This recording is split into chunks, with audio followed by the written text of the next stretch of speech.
So statins was what you'd use on cholesterol, like a Repatha or anything. So those are trying to lower. What's a hypertension? They're called beta blockers, like Enderol, calcium channel blockers. We call it ACE inhibitors. Sometimes we use diuretics. And so he was still jacked up even though he was on those.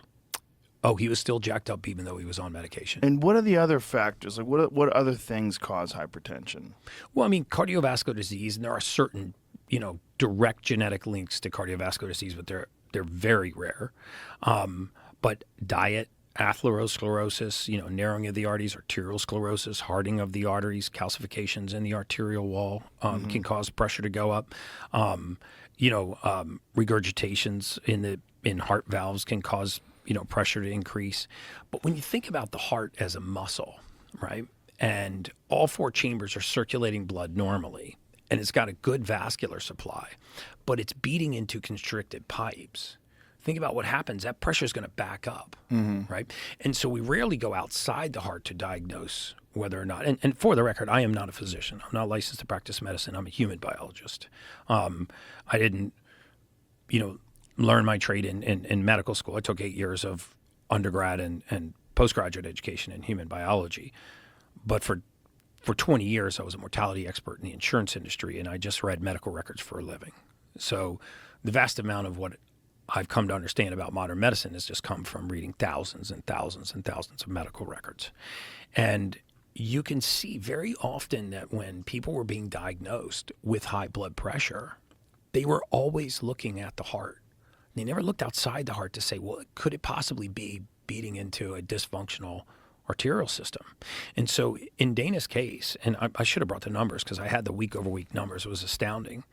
We just put him on a simple amino acid called trimethylglycine, an amino acid you can get off the shelf.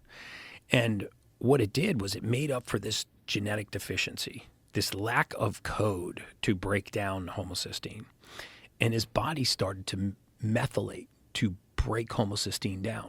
And is this a amino acid that pretty much everybody should be taking? It's an amino acid that everybody with hypertension should consider if they have high homocysteine. And say the word again. What is it? What's the amino acid called? Trimethylglycine, TMG. Is that capital T, capital M, similar capital to regular glycine? No, this is trimethylglycine. It's a little bit different than the amino acid glycine.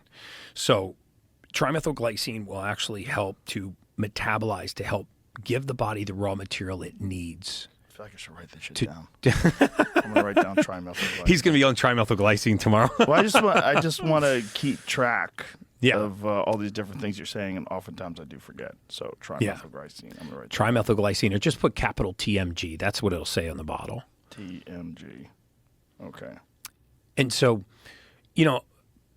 sometimes I use the analogy that, when I was getting my second human biology degree, I was in grad school getting my human biology degree. I had to take all these plant botany courses, which I hated, but you have to take them. Morphology of thallophytes and all these crazy courses about plants.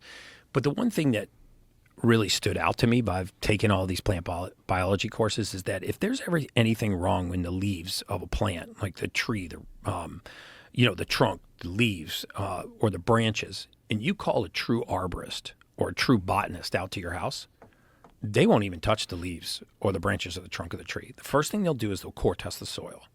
And they'll go, you know what? This soil's deficient in nitrogen. And then they'll add nitrogen to the soil and the leaf will heal.